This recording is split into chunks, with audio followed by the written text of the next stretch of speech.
Jai Hind students, our new topic of physics is force and laws of motion.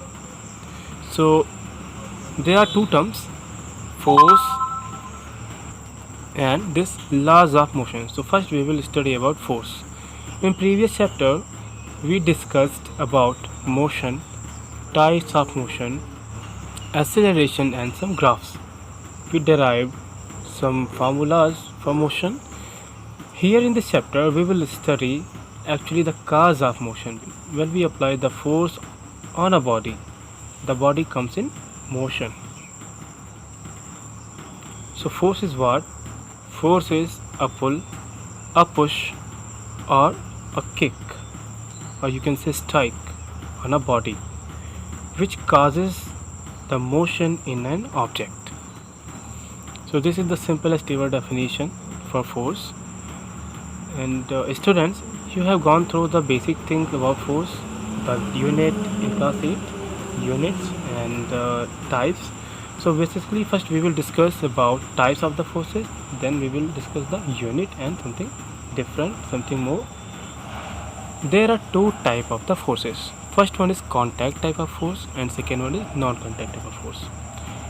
A contact type of the force means when two bodies come together or come in contact of each other to apply the force, then this force is called, or these type of the forces are called contact forces. And you have the examples.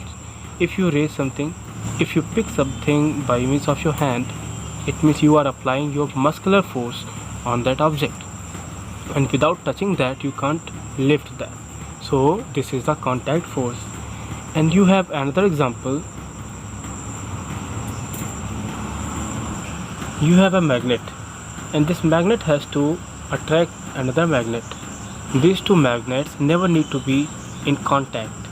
They can attract or repel each other for a distance, from a reasonable distance.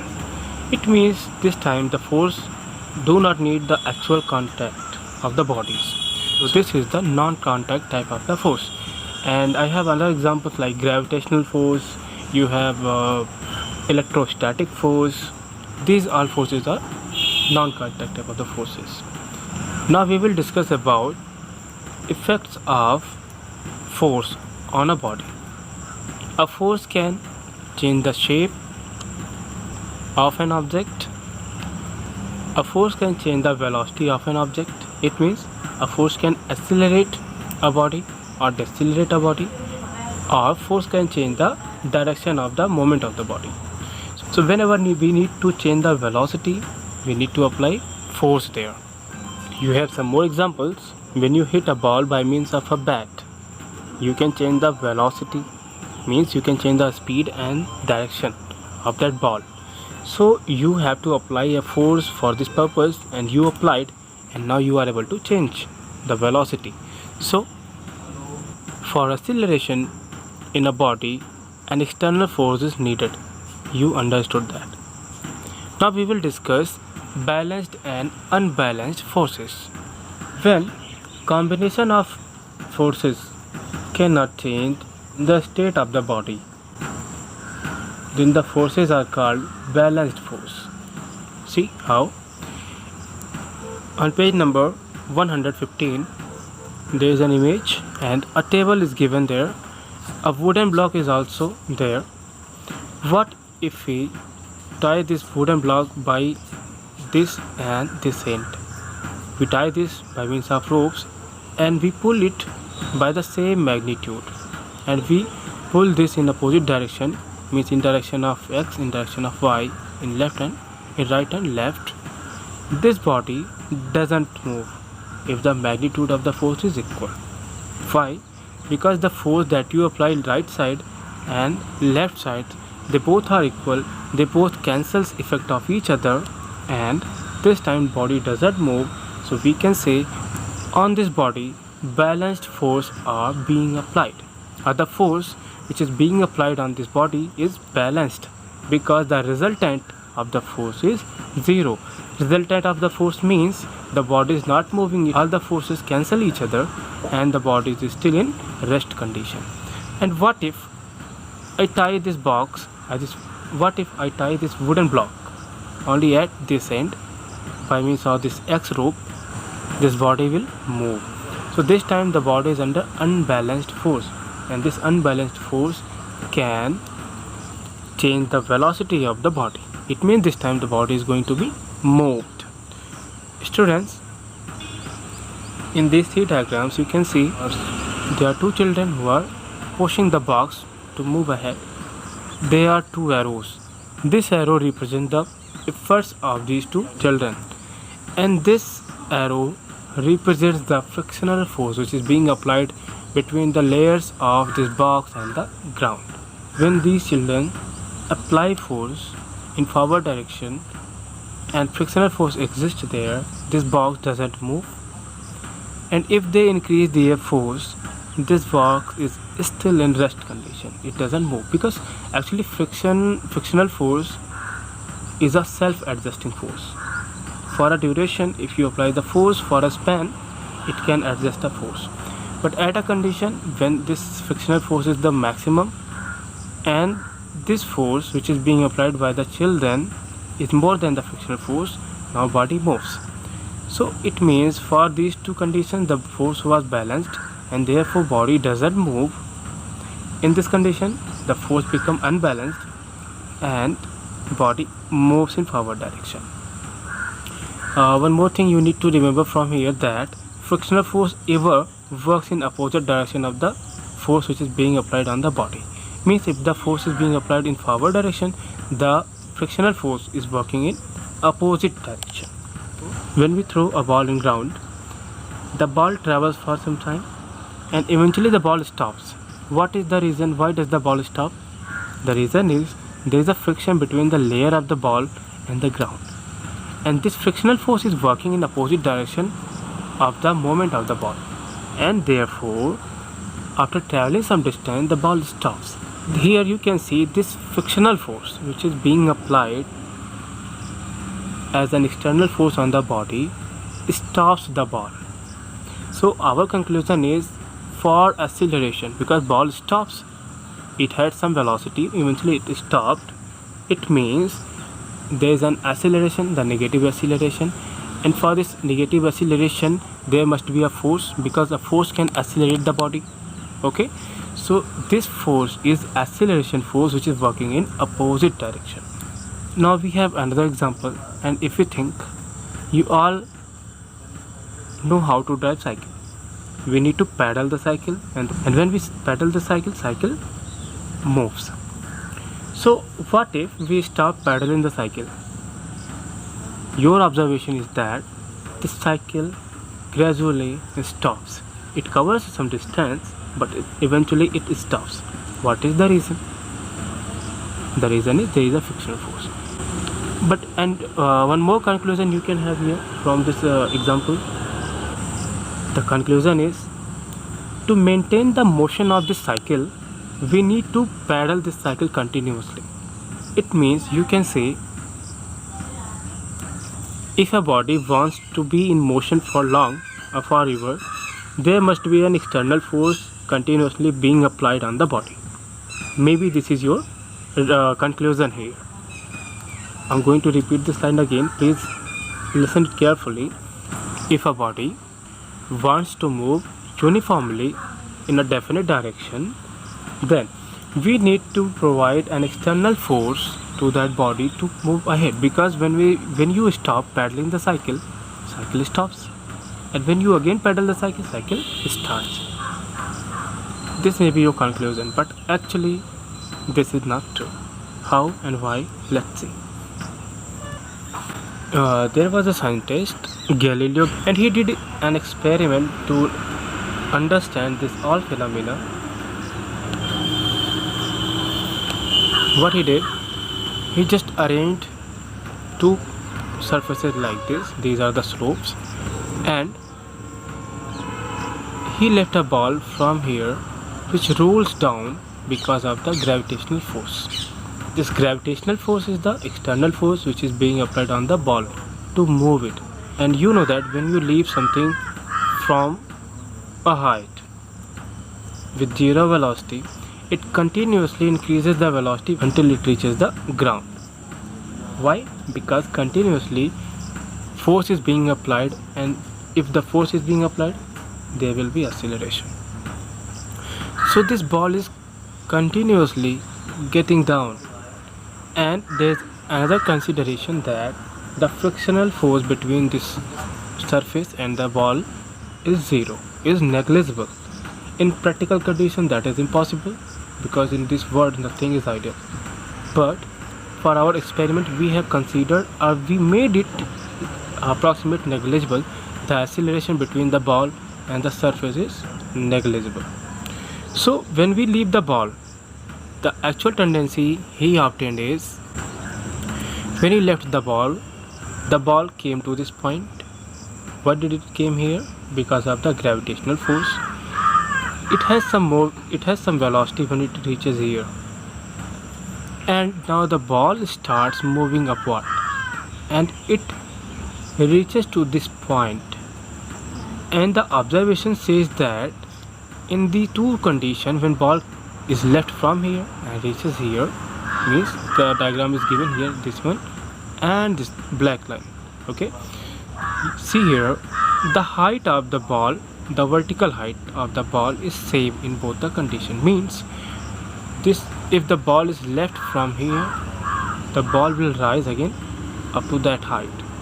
Then he did one more thing. He just made the slope more inclined.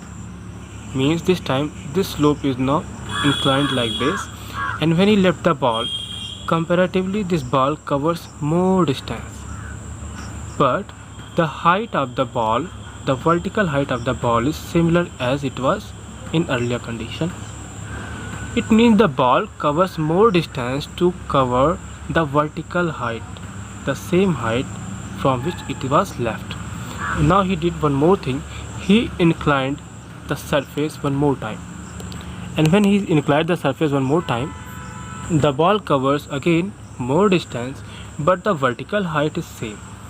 So his observation was that when ball came down, in that condition there was an external force, which is gravitational force, is working, but when this ball starts moving in upward direction, eventually the ball stops. Why did it stop here? The reason is, there the gravitational force is working in downward direction. So he thought that let's eradicate this gravitational force for the body, because when it rises up to some height, it stops. So what he did, he just eradicated this plane, and he made the plane just horizontal to the ground. Now the ball should move again to raise this height, and for the time the ball is not reaching to this height, it has to move. So when he eradicated this slope and made the slope parallel to the horizontal, the ball comes down, and by the same velocity it starts moving in horizontal direction parallel to the ground. This time no gravitational force is working on the body. It is working, but it is not accelerating the body. This body must move on for the time it reaches to this vertical height. Now the body will move on in parallel axis to the ground for long to attain this height, and for the time an external force is not being applied on the body will never come under acceleration, and it will not stop.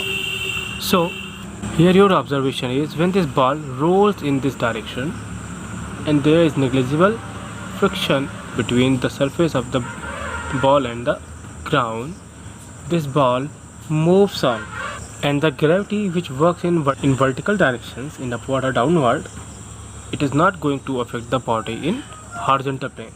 So in this condition we can see that this body is under motion, and for the movement of this body we don't need any force.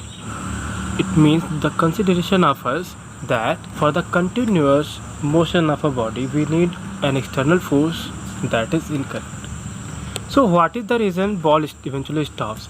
In your practical life, when you leave a ball on an inclined plane like this, after traveling some distance the ball stops, and the reason is there is a frictional force between the surface of the ball and the surface of the ground, which restarts the motion of the ball and stops the ball eventually.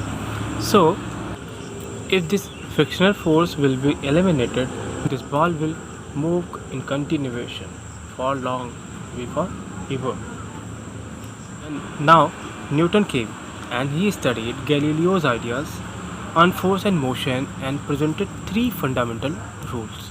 And one of the fundamental rule we are going to study today, that is called first law of motion.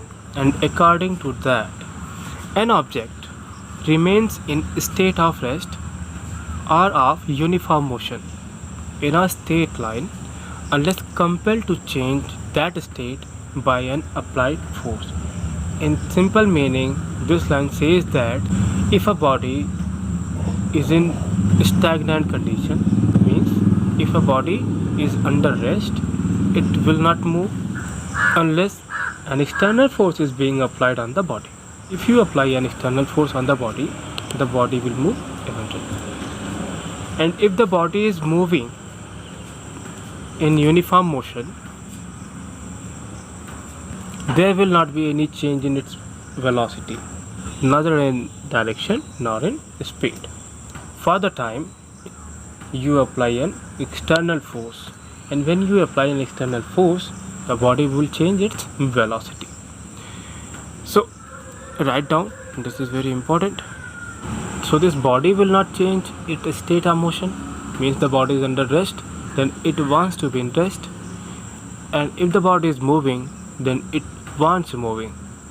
So it shows that there is a behavior or a tendency of the body to maintain its state of motion or of rest, and this tendency is inertia. We will discuss now.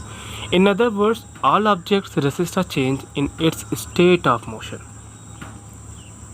and in a qualitative way, the tendency of undisturbed object to stay at rest or to keep moving with the same velocity is called inertia.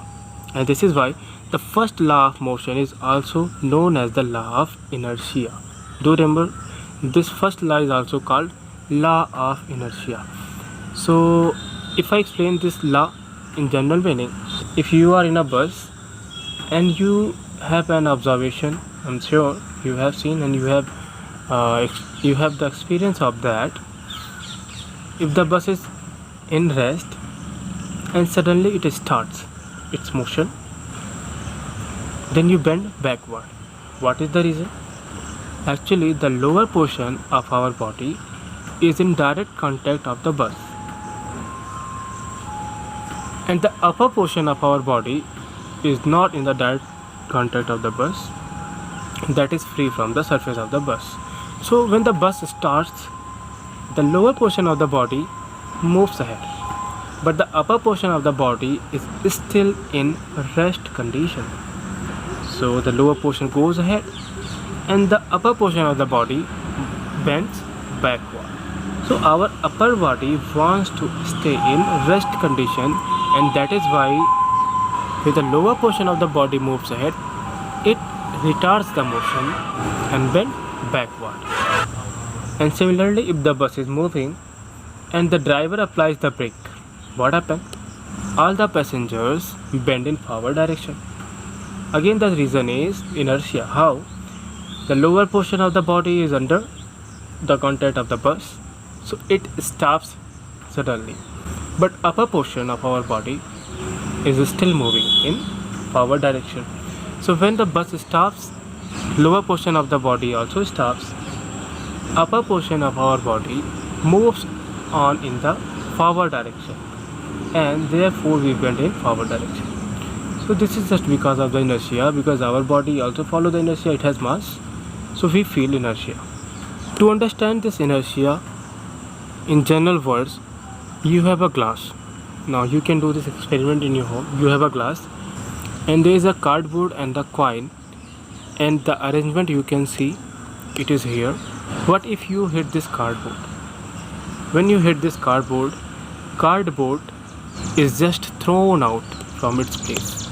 But the coin which was here doesn't move with the cardboard and it goes down in the glass. What is the reason? Here you can see this coin is in rest condition and the card is also in rest condition. But suddenly when you hit the cardboard comes in motion. But this coin is still under rest. It doesn't move and it goes in the glass. So here this coin follows the law of inertia. Now we have a relation between inertia and mass and we will read it out. All the examples and activities given so far illustrate that there is a resistance offered by an object to change its state of motion. Okay, that is inertia. If it is at rest, it tends to remain at rest, and if it is moving, it tends to keep moving. This property of an object is called inertia. And do all bodies have the same inertia? Let's experience.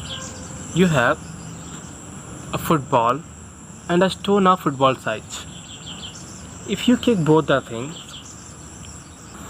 you need to put less effort to make this football moving, but you need to put more effort to make the stone moving. What is the reason?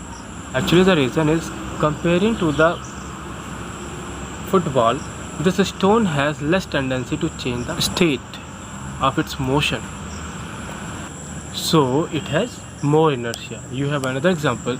If you want to pull a cart and a train, if you can pull the cart by 100 Newton force, you can't pull the train by 100 Newton force because it is heavier than the cart. So it shows that this train needs more effort to be in motion, means it offers more inertia. So here the mass and the inertia are interconnected. Inertia is the natural tendency of an object to resist a change in its state of motion or rest, and the mass of an object is a measure of its inertia. If the more mass available in a body, it will offer more inertia. You have 4 questions and you are left with these questions.